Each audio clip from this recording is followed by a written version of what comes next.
Good morning students. आज हम EL 304 microwave and optical fibre engineering के नेक्स्ट लेक्चर में आपका हार्दिक स्वागत करते हैं।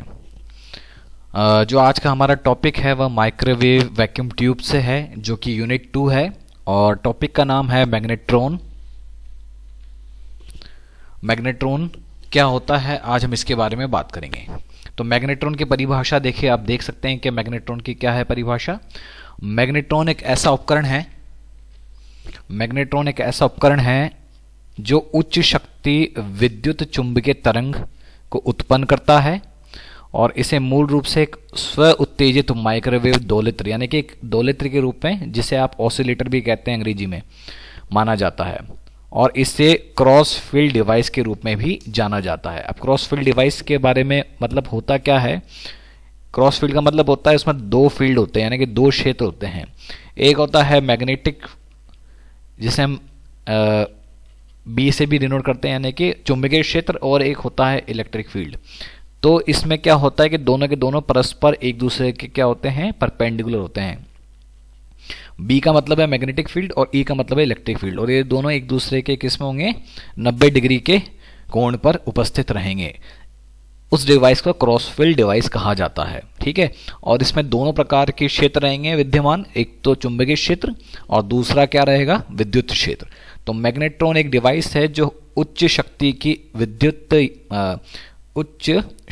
विद्युत चुंबकीय तरंग उत्पन्न करता है और ये एक स्वोत्तेजित माइक्रोवेव दोलित्र माना जाता है और इसे क्रॉस फील्ड डिवाइस के रूप में जाना जाता है। ये इसकी परिभाषा हो गई। अब इसके जो अगले कंटेंट्स हैं उसके बारे में बात कर लेते हैं कि क्या क्या इसके कंटेंट रहेंगे इस वीडियो के। एक है ऑपरेटिंग प्रिंसिपल, यानी कि शुरुआत में हम इसके ऑपरेटिंग प्रिंसिपल की बात करेंगे, फिर कंस्ट्रक्शन की बात करेंगे, फिर वर्किंग की, एडवांटेज, डिसएडवांटेज और एप्लीकेशन। इन टॉपिक्स के बारे में हम आज इस लेक्चर में चर्चा करेंगे। तो सबसे पहले बात करते हैं ऑपरेटिंग प्रिंसिपल की। तो मैग्नेट्रॉन का ऑपरेटिंग प्रिंसिपल यहाँ दिया गया है, तो मैं मैग्नेट्रॉन के बारे में कुछ और बता देता हूँ कि बेसिकली क्या है। ये एक वैक्यूम ट्यूब है। वैक्यूम ट्यूब क्या होता है, जिसमें निर्वात यानी कि वैक्यूम ट्यूब एक पैक्ड ट्यूब होती है जिसमें उच्च शक्ति उत्पन्न करने की क्या रहती है, क्षमता रहती है, और इसमें बहुत सारी कैविटीज मतलब रिक्त स्थान जिसे हम कहते हैं वो होती है। तो इसी कारणवश इसे कैविटी मैग्नेट्रॉन भी कहा जाता है। ठीक है, ये बेसिक रूप से क्या है, वैक्यूम ट्यूब है जिसमें एक से अधिक कैविटी होती है और इन कैविटी के कारण इसे कैविटी मैग्नेट्रॉन कहा जाता है। अब इसका ऑपरेटिंग प्रिंसिपल ये आपके सामने लिखा हुआ है कि ऑपरेटिंग प्रिंसिपल क्या है इसका। The operating principle of magnetron is such that when electrons interact with electric and magnetic field in the cavity then high power oscillations get generated. अर्थात जब मैग्नेट्रॉन में इलेक्ट्रॉन जो कैविटीज में यानी कि जब मैग्नेट्रॉन को ऑपरेट किया जाता है तो उसमें इलेक्ट्रॉन्स जो रिक्त स्थान यानी कि कैविटीज में विद्युत और चुंबकीय क्षेत्र के साथ परस्पर क्या करते हैं, क्रिया करते हैं, तो उच्च शक्ति का दोलन उत्पन्न करते हैं। ये इसका क्या है, ऑपरेटिंग प्रिंसिपल है। यहाँ पे हिंदी में भी सरल शब्दों में मैंने इसे दर्शाया हुआ है। तो ये इसका ऑपरेटिंग प्रिंसिपल है, अर्थात इलेक्ट्रॉन्स पर दोनों फील्ड रहेंगे परस्पर विद्यमान, एक तो चुंबकीय क्षेत्र और विद्युत क्षेत्र। ठीक है, तो ये दोनों क्षेत्र रहेंगे, मैग्नेटिक फील्ड और इलेक्ट्रिक फील्ड, और इससे क्या उत्पन्न होगा, उच्च शक्ति का दोलन उत्पन्न होगा। जब ये दोनों क्षेत्र इलेक्ट्रॉन्स पर क्या होंगे, इंटरेक्ट यानी कि प्रभाव डालेंगे अपना, तो उच्च दोलन उत्पन्न होगा। अब इसका कंस्ट्रक्शन देख लेते हैं। तो हमने कंस्ट्रक्शन के रूप में देखो एक 8 कैविटी का, ये क्या है, 8 कैविटी का क्या है मैग्नेट्रॉन दर्शाया गया आपको। 8 कैविटी मैग्नेट्रॉन है। आप देख सकते हैं यहाँ पर ये 1 2 3 4 5 और ऐसे करते करते 8 हो जाएंगे। ठीक है, ये कैविटीज हैं। ये स्पेस क्या है, कैविटीज, यानी कि जहां पे कैविटीज क्या होती हैं, एक प्रकार का एक क्षेत्र होता है जहां पर जो रेजोनेंट कैविटी भी कहा जाता है, यानी कि यहाँ पर ऑसिलेशन उत्पन्न होता है एक निर्धारित फ्रीक्वेंसी पर। इस प्रकार इनको कैविटी या रेजोनेंट कैविटी भी कहा जाता है। ठीक है, तो आइए देख लेते हैं। सबसे पहला पॉइंट क्या कहता है कि ये सिलेंड्रिकल मैग्नेट्रॉन दर्शाया गया आपको। ये इसका टॉप व्यू है। टॉप व्यू मतलब ऊपर से लिया गया चित्र है इसका। इसमें दो चीजें होती हैं, एक तो ये है आप जो बीच वाला सेक्शन देख रहे हैं पहला, ये कहलाता है आपका कैथोड। ठीक है, ये क्या कहलाता है आपका कैथोड। और ये जो बाकी के सारे सेक्शन देख रहे हैं ना आप, कैविटीज जो खाली स्थान देख रहे हैं, तो ये पूरा सेक्शन क्या है आपका कहलाएगा एनोड। और ये जो बीच वाला जो क्षेत्र है, ये जो बीच में जो जगह है यहाँ पे, इसको कहते हैं हम इंटरैक्शन स्पेस, यानी कि परस्पर क्रिया के लिए जो क्षेत्र है उसे हम इंटरैक्शन स्पेस कहते हैं। यानी कि यहाँ पर इलेक्ट्रॉन पर विद्युत क्षेत्र तथा चुंबकीय क्षेत्र दोनों विद्यमान होगा। और इंटरैक्शन स्पेस होना आवश्यक इसलिए है कि कुछ स्थान तो मिले इलेक्ट्रॉन्स को जिस पर उस पर ऊर्जा का प्रभाव पड़ पाए। तो ये तीन चीजें इसमें इंपॉर्टेंट है। ठीक है, तो ये चीज ये क्या है, बेलनाकार रूप में होता है। और इसका जो चित्र है मैं आपको वाइस बता देता हूं, इस प्रकार से दिखता है। देखिए ये यहां पर क्या है, फिलामेंट रोड्स हैं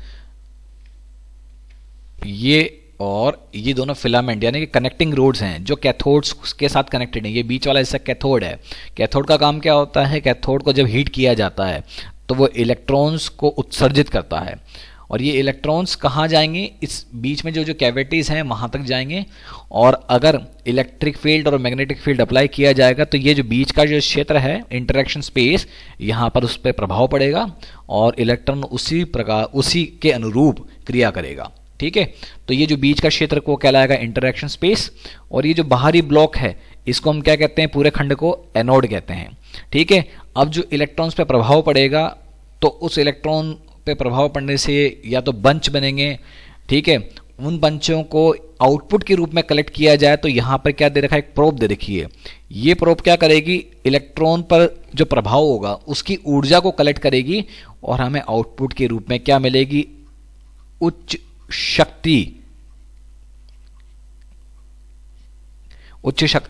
का सिग्नल मिलेगा, जिसे हम ऑसिलेटिंग वेव्स भी यानी कि दोलित तरंगे मिलेंगी। तो इसका क्या काम है, मुख्य रूप से उच्च शक्ति की ऑसिलेशन उत्पन्न करना। ठीक है, तो ये इसका क्या है, कटवे व्यू है, यानी कि इस प्रकार से आपका मैग्नेट्रॉन दिखाई देता है। ठीक है, 8 कैविटी मतलब 8 कैविटी से अधिक भी हो सकता है, पर हम 8 कैविटी का सबसे ज्यादा एफिशिएंट होता है। अब देखो वापस चर्चा कर लेते हैं।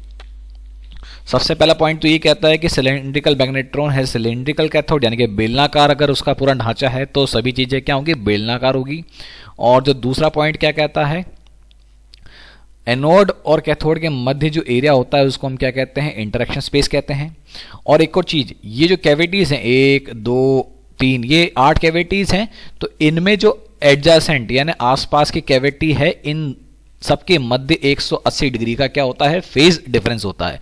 यानी कि ये वाली कैविटी अगर माइनस है तो ये वाली कैविटी क्या होगी, पॉजिटिव, और ये वाली माइनस, फिर ये आ जाएगा पॉजिटिव और माइनस। तो ये पॉइंट क्या कहता है, there exist a phase difference of 180 degree, यानी कि आसपास की जो कैविटीज हैं उनमें 180 डिग्री का क्या होता है, फेज डिफरेंस होता है। और लास्ट पॉइंट क्या, इलेक्ट्रिक और मैग्नेटिक फील्ड एक दूसरे के परपेंडिकुलर होते हैं, यानी कि जो इलेक्ट्रिक फील्ड है और मैग्नेटिक फील्ड दोनों एक दूसरे के लंबवत रहते हैं। ठीक है, इलेक्ट्रिक फील्ड की डायरेक्शन मैं आपको बता देता हूं कैसे रहेगी। देखिए, अगर इलेक्ट्रिक फील्ड की डायरेक्शन जो रहेगी वो रहेगी इस प्रकार से, और तो मैग्नेटिक फील्ड की डायरेक्शन क्या रहेगी, इस प्रकार से, यानी कि उसके जस्ट परपेंडिकुलर। अगर कैथोड से एनोड की तरफ इलेक्ट्रिक फील्ड की दिशा है तो जो मैग्नेटिक फील्ड की दिशा क्या रहेगी, कैविटीज के अंदर रहेगी। ठीक है, यानी कैविट की या तो इस तरफ से, ठीक है, ये जो डायरेक्शन मैं दिखा रहा हूं आपको, यानी कि just 90 degree of 90 degree to electric field. ठीक है, ये होगी हम इसके कंस्ट्रक्शन की बात हो गई। कंस्ट्रक्शन के बाद अब वर्किंग की बात करते हैं। वर्किंग ऑफ मैग्नेट्रॉन को देखो दो तरीके से दो केस के द्वारा समझा जा सकता है। देखिए, हमें क्या करना है, जो इलेक्ट्रॉन बीम यानी कि जो इलेक्ट्रॉन्स हैं, अब इलेक्ट्रॉन्स कहां से उत्पन्न होंगे, इलेक्ट्रॉन उत्पन्न होंगे आपके इस कैथोड से। जो ये आपको कैथोड दिख रहा है, ये जो कैथोड है इसको जब हम गर्म करेंगे तो इलेक्ट्रॉन्स निकलेंगे। उन इलेक्ट्रॉन्स का मूवमेंट किस पर निर्भर करेगा, या तो बाहरी सिग्नल लगाया जाएगा, ठीक है, और बाहरी सिग्नल के साथ साथ दो चीजें और होंगी, एक तो होगा मैग्नेटिक फील्ड और एक इलेक्ट्रिक फील्ड। ये तीन प्रभाव हैं जो इलेक्ट्रॉन के पाथ को यानी कि पथ को निर्धारित करेंगे और उससे हमें आउटपुट मिलेगा। तो इससे समझने के लिए दो केस दिए गए हैं। ठीक है, दो केस क्या है, देखिए हम बाहरी रूप से जो आउटपुट देंगे वो है हमारी RF out input, sorry input देंगे। आरएफ का मतलब होता है रेडियो फ्रीक्वेंसी। ठीक है, हमने अभी तक क्या है क्लिस्ट्रॉन पढ़ा है और TWT सब में क्या देते हैं, हम इनपुट देते हैं रेडियो फ्रीक्वेंसी, उससे इलेक्ट्रॉन की गति में परिवर्तन होता है और उस गति परिवर्तन से ही बंच बनते हैं जिन्हें हम आउटपुट में कलेक्ट करते हैं। तो वही सिद्धांत यहाँ पर है, पर मैग्नेट्रॉन द्वारा जो आउटपुट मिलेगी वो काफ़ी ज़्यादा हाई पावर की होगी।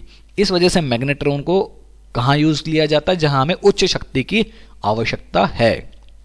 सिद्धांत एक सा ही सिद्धांत है जो एक सा ही है कि कैथोड से निकलने वाले इलेक्ट्रॉन्स के द्वारा बंच बनेंगे और उन बंचेस की जो ऊर्जा है वो हम आउटपुट में प्राप्त करेंगे। ये इसका सिद्धांत है बेसिक सी। और वो बंचेस किसके अनुरूप बनेंगे, एक तो रेडियो फ्रीक्वेंसी इनपुट जो हम बाहर से लगाएंगे, दूसरी मैग्नेटिक फील्ड और इलेक्ट्रिक फील्ड। अब वो radio frequency input, magnetic field और इलेक्ट्रिक फील्ड। तो आइए सबसे पहले बात कर लेते हैं। देखिए सबसे पहले क्या होगा, कैथोड का एक्साइटेशन होगा, यानी कि कैथोड को गर्म किया जाएगा। वो डीसी सप्लाई के द्वारा किया जाता है जिससे वो क्या करेगा, इलेक्ट्रॉन्स को उत्सर्जित करेगा। पहला पॉइंट ये हो गया। फिर अब इसकी वर्किंग को समझने के लिए हमें इसे दो भागों में बांटा है। पहला जब आरएफ इनपुट 0 रहेगा और दूसरा जब आरएफ इनपुट उपस्थित, यानी कि जब हम आरएफ इनपुट लगाएंगे। तो आइए पहला केस समझते हैं, आरएफ इनपुट को जब हम लगाते हैं। देखिए सॉरी, जब आरएफ इनपुट नहीं होता है तो देखिए सबसे पहले क्या करते हैं, उसमें भी 3 केस है हमारे पास, पहला, दूसरा और ये तीसरा। हमने आरएफ इनपुट यानी कि इनपुट नहीं लगाया है, हम सिर्फ मैग्नेटिक फील्ड और इलेक्ट्रिक फील्ड के द्वारा ही इसको क्या करेंगे, इसकी क्रिया को समझेंगे। तो सबसे पहले क्या करा हमने, मैग्नेटिक फील्ड को तो 0 रखा। जो केस 1 है उसमें हमने क्या करा, जब आपके आरएफ इनपुट नहीं है तो उसको हमने 3 केस में बांट दिया। पहला केस क्या कहता है कि मैग्नेटिक फील्ड को तो आप रखिए 0 यानी कि एब्सेंट, और बस आप कैथोड पर डीसी सप्लाई लगाइए। तो इसमें क्या होगा, कैथोड गर्म होकर इलेक्ट्रॉन्स को बाहर छोड़ेगा और वो क्या करेंगे, कैथोड से कहां जाएंगे, एनोड की तरफ जाएंगे। यानी कि जब आरएफ इनपुट एब्सेंट यानी कि अनुपस्थित रहेगा तो उस केस में हमने पहला केस क्या लिया है कि मैग्नेटिक फील्ड भी नहीं लगाते, सिर्फ डीसी सप्लाई लगाते हैं कैथोड पर। तो इलेक्ट्रॉन कैथोड से सीधा कहां चल जाएंगे, एनोड पर चल जाएंगे और वहीं पर एब्जॉर्ब हो जाएंगे। यानी कि हमें कुछ भी नहीं मिला, सिर्फ क्या मिला, इलेक्ट्रॉन निकले और एज इट इज चल गए। तो यहां पे क्या है, ये तो होगा इसकी वर्किंग को समझने का पहला स्टेप। फिर हमने क्या करा, अब मैग्नेटिक फील्ड का प्रभाव भी चेक करने के लिए हमने एक स्मॉल मैग्नेटिक फील्ड लगाया, जो कि केस 2 में हम देखते हैं इस वाले चित्र में। अब देखिए जैसे ही मैग्नेटिक फील्ड लगाया तो आपका इलेक्ट्रॉन सीधा ना जाते हुए थोड़ा सा कर्व यानी कि उसने अपने जो पथ को है थोड़ा सा घुमावदार बना लिया, यानी कि वो कर्व पाथ में कहां पहुंचा है, एनोड पर। यानी कि इलेक्ट्रिक फील्ड के साथ साथ मैग्नेटिक फील्ड लगने पर इलेक्ट्रॉन के पाथ में परिवर्तन हुआ।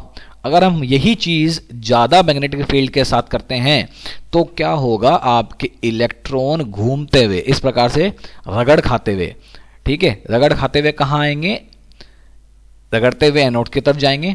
और अगर ज्यादा मात्रा में अगर आप क्या करोगे, बहुत ही ज्यादा मात्रा में मैग्नेटिक फील्ड लगा दोगे, जो कि चौथा केस था मैंने यहाँ पे बताया नहीं है, तो वो क्या होगा, आपका इलेक्ट्रॉन वापस कैथोड पे आ जाएगा।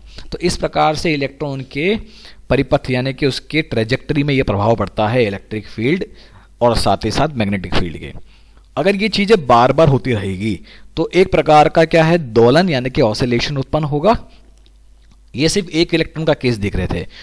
और इसके साथ अगर हम आरएफ इनपुट लगा दें तो इलेक्ट्रॉन्स की गति में परिवर्तन होगा और ये गति में परिवर्तन होने की वजह से बंच हमें मिलेंगे और जो बंच मिलेंगे वो वेलोसिटी यानी कि गति के आधार पर मिलेंगे, जिससे हमें क्या है, हाई पावर एम्पलीफाइड ऑसिलेशन प्राप्त होंगी। ठीक है, तो ये 3 केस तो हमने समझ लिए जब आरएफ इनपुट एब्सेंट था। अब हम देखते हैं दूसरा केस, जो मेन दूसरा पार्ट इसका क्या है, जब हम आरएफ फील्ड लगाएंगे यानी कि इनपुट लगाते हैं। अब इस केस में क्या है, आरएफ फील्ड का मतलब देखो सीधी सी बात है कि एक आरएफ इनपुट है जो साइनसोइडल वेवफॉर्म होगी। अब इसमें क्या है, परिवर्तन है हर क्षण पे, तो जिस भी समय जो भी मान रहेगा आरएफ इनपुट का वो इलेक्ट्रॉन्स पर क्या करेगा, अपना प्रभाव डालेगा।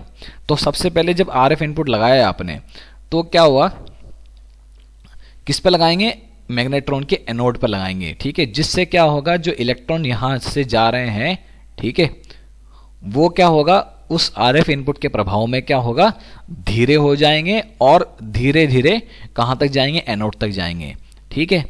इसकी वजह से क्या होगा, वो अपनी ऊर्जा को क्या करेंगे, ऊर्जा को रिलीज करेंगे ऑसिलेशन उत्पन्न करने में। और इस प्रकार के इलेक्ट्रॉन्स को क्या कहा जाएगा, फेवर्ड, यानी कि फेवर्ड इलेक्ट्रॉन्स, अर्थात वह इलेक्ट्रॉन जो अपनी ऊर्जा को ऑसिलेशन के लिए प्रदान कर रहे हैं, जिससे आपको क्या मिल रहा है, ऑसिलेशन प्राप्त हो रहा है। फिर क्या करेंगे हम, अगर पहले आरएफ इनपुट हमने कम मात्रा में लगाया था, अब हम आरएफ इनपुट को ज्यादा मात्रा में लगाते हैं, तो इससे क्या होगा, वो तेजी से कहां जाएंगे, कैथोड की तरफ वापस आएंगे। यानी कि जब आरएफ इनपुट का मान कम होगा तो धीरे जाएंगे एनोड तक, ठीक है। अब इस केस में क्या, तीनों चीजें प्रेजेंट हैं, आरएफ इनपुट, मैग्नेटिक फील्ड और इलेक्ट्रिक फील्ड। आरएफ इनपुट का ये दोनों हमने कांस्टेंट रखी हुई है और आरएफ इनपुट में हम परिवर्तन कर रहे हैं। तो आरएफ इनपुट पहले क्या था, कम था, तो जो इलेक्ट्रॉन्स है मैग्नेटिक फील्ड के प्रभाव में कर्व पाथ को अपनाते हुए धीरे धीरे कहां आ रहे हैं, एनोड की तरफ आ रहे हैं। और वो पहुंच नहीं पा रहे हैं एनोड की वापस कैथोड की तरफ, वो अपनी ऊर्जा किसको दे रहे हैं, आरएफ फील्ड कम होने की वजह से अपनी ऊर्जा ऑसिलेशन में परिवर्तित कर रहे हैं। परंतु आरएफ फील्ड का मान अगर हम ज्यादा कर देते हैं तो वो तेजी से गति करते हुए वापस से कहां जाएंगे, कैथोड पर। अर्थात उन्होंने अपनी ऊर्जा का जो भाग है वो ऑसिलेशन में नहीं दिया, तो इसलिए वो अनफेवर्ड, यानी कि हमारे किसी काम की नहीं हुए, तो वो कहलाएंगे अनफेवर्ड इलेक्ट्रॉन्स, ठीक है। तो ये दो श्रेणी हो गई। अब क्या होगा, इस कारण हमारे पास दो प्रकार के इलेक्ट्रॉन्स, तीन प्रकार के इलेक्ट्रॉन्स, एक जिनकी वेलोसिटी बिल्कुल क्या है, सामान्य, यानी कि सामान्य है, ठीक है। एक जिनकी वेलोसिटी क्या है, कम है, ठीक है। और तीसरा एक जिनकी वेलोसिटी बहुत ज्यादा है। तो तीन प्रकार के इलेक्ट्रॉन्स बन गए।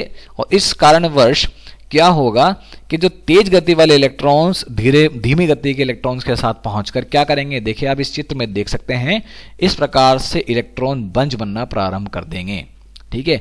और ये इलेक्ट्रॉन बंच एनोड के द्वारा ग्रहण किए जाएंगे, अर्थात जो इनका जो बंच है उसकी ऊर्जा एनोड तक पहुंचेगी और ऑसिलेशन के रूप में जो ये क्या होगा, इनसे ये आउटपुट प्राप्त किया जाएगा। तो जब इतनी ज्यादा मात्रा में आपको इलेक्ट्रॉन बंच दिखेंगे तो इससे हमें जो आउटपुट मिलेगी वो काफी ज्यादा उच्च शक्ति की मिलेगी। और ये जो फॉर्मेशन है इलेक्ट्रॉन बंच का, इस प्रक्रिया को हम कहते हैं फेज फोकसिंग इफेक्ट। तो ये है मैग्नेट्रॉन की बेसिक वर्किंग। इसमें क्या होता है, कैथोड तो आपका एज ए कैपेसिटर काम करता है, जो चार्ज अपने पास स्टोर करता है और रिलीज करके आपके चार्ज को भेजता है एनोड पर। एनोड एक प्रकार से एक इंडक्टर का कार्य करता है।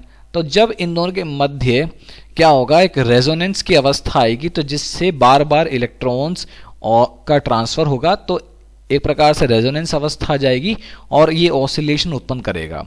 तो ये है इसकी मैग्नेट्रॉन की वर्किंग। अब मैग्नेट्रॉन के क्या एडवांटेजेस होते हैं, देखो मैग्नेट्रॉन के एडवांटेजेस ये हैं, ये हाईली एफिशिएंट होता है, जिससे उच्च शक्ति के माइक्रोवेव सिग्नल को उत्पन्न किया जाता है। इसका उपयोग रडार में किया जाता है, ठीक है, जिससे क्योंकि इसकी उच्च शक्ति होती है इसके द्वारा उत्पन्न सिग्नल की, इसलिए रडार में उपयोग किया जाता है, जिससे हम रडार से आसानी से जो ऑब्जेक्ट्स हैं उनको ट्रैक कर सकें। इसकी साइज छोटी होती है और ये भारी भी नहीं होता, इस वजह से इसका उपयोग छोटे उपकरणों, जैसे आपने एक सबसे घरेलू पर्पज में एक उपकरण है हमारे पास, वो होता है माइक्रोवेव ओवन। तो उसका जो बेसिक कंपोनेंट क्या है, मैग्नेट्रॉन ही है, ठीक है। मैग्नेट्रॉन यानी कि हीटिंग इफेक्ट अगर आप देखें तो यह क्या होता है, कुकिंग के लिए भी मैग्नेट्रॉन का उपयोग किया जाता है। कुकिंग अर्थात माइक्रोवेव ओवन में मैग्नेट्रॉन का उपयोग किया जाता है। और डिसएडवांटेजेस क्या है, देखो TWT क्लिस्ट्रॉन, रिफ्लेक्स क्लिस्ट्रॉन उनकी तुलना में अधिक महंगा होता है, तो ये इसका डिसएडवांटेज है। परंतु इसके एडवांटेज के अनुरूप ये इसका एक इसके बारे में कम सोचा जा सकता है, ठीक है। अब इसकी जो फ्रीक्वेंसी है वाइड रेंज की होती है, परंतु इसमें क्या होता है कि हम उस फ्रिक्वेंसी जो जनरेट करते हैं उसको कंट्रोल करना थोड़ा आसान कम है, ठीक है। और ये जो पावर है 102 किलोवाट तक ही पावर दे सकता है, और जो इनके द्वारा जो क्या बोलते हैं तरंग निकलती है वो काफ़ी ज़्यादा नॉइज यानी कि शोर उत्पन्न करती है। एप्लीकेशन कहाँ कहाँ है इसकी? एप्लीकेशन देखिए, इसकी रडार सिस्टम में उपयोग में आता है इसका, और इनका उपयोग हीटिंग अप्लायंसेस जैसे कि माइक्रोवेव ओवन में आ सकता है, ठीक है।